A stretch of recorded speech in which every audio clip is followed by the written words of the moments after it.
एक गांव था जिसका नाम था फूलगढ़।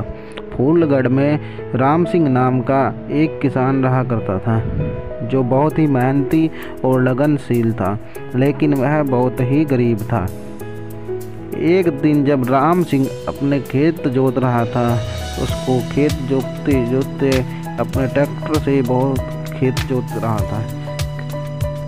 राम सिंह को अपने खेतों में काम करते हुए बहुत दिन हो गए थे और उसकी फसल इस बार बहुत ज़्यादा अच्छी भी हुई, जिससे राम सिंह बहुत खुश था। लेकिन राम सिंह की फसल अच्छी तो हुई, लेकिन उस बार फसल के रेट बहुत ही ज़्यादा डाउन थे। राम सिंह के घर में उसकी पत्नी शीला और उसकी बेटी सुषमा भी रहा करते थे। राम सिंह का परिवार बहुत गरीब। राम सिंह ने अपनी पत्नी को बुलाया और उसको बोला कि इस बार हमारी फसल तो बहुत अच्छी हुई है, लेकिन फसल के रेट बहुत कम है, अब हम क्या करें। उसकी पत्नी बोली, कोई बात नहीं जी, आप फसल को बेच दो और उससे जो भी पैसे मिले उससे घर का खर्चा चलाओ।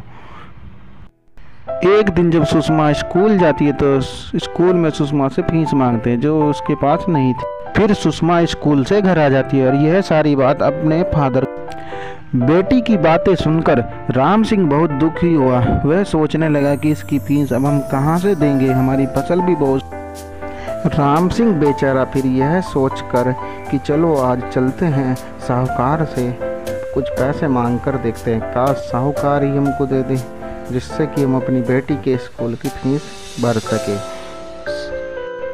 साहूकार का नाम धर्मपाल था और वह बहुत ज़्यादा अमीर था और घमंड भी। वह अपने बेड पर बैठा हुआ था। राम सिंह बोला, साहब हमको आपसे कुछ पैसे चाहिए। उसने साहब मना कर दिया। फिर राम सिंह उनसे बात सिंह ने साहूकार के पैर पकड़ लिए, लेकिन साहूकार फिर भी पैसे देने के लिए तैयार नहीं हुआ। फिर राम सिंह बोला, साहूकार जी ऐसा मत करो, प्लीज़ पैसे दे दीजिए ना। फिर साहूकार ने राम सिंह को पैसे देने के लिए तैयार हो गया। फिर साहूकार ने राम सिंह को एक झोला देते हुए कहा, ये लो पूरे 10,000 रुपये, टाइम से वापस लौटा देना और इस पर 15% का ब्याज लगेगा, और अगर टाइम से।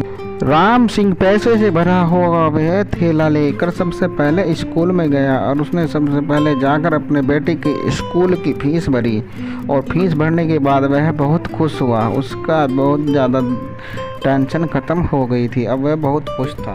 राम सिंह की बेटी सुषमा भी अगले दिन से स्कूल जाने लगी और वह बहुत खुश थी, क्योंकि उसके पापा ने उसके स्कूल की फीस जमा कर दी थी। अब वह पढ़ने लिखने भी जा सकती थी, जिससे पढ़ लिख कर एक बड़ी अफसर बनना चाहती थी। वह अपना सपना पूरा करना चाहती थी, उसका सपना। हाय दोस्तों, अगर हमारी कहानी आपको अच्छी लगी हो तो हमारे चैनल को लाइक करें और सब्सक्राइब करें। हमारे चैनल का नाम है कहानियाँ बाबा की, और प्लीज़ सब्सक्राइब करें, सपोर्ट टू मी।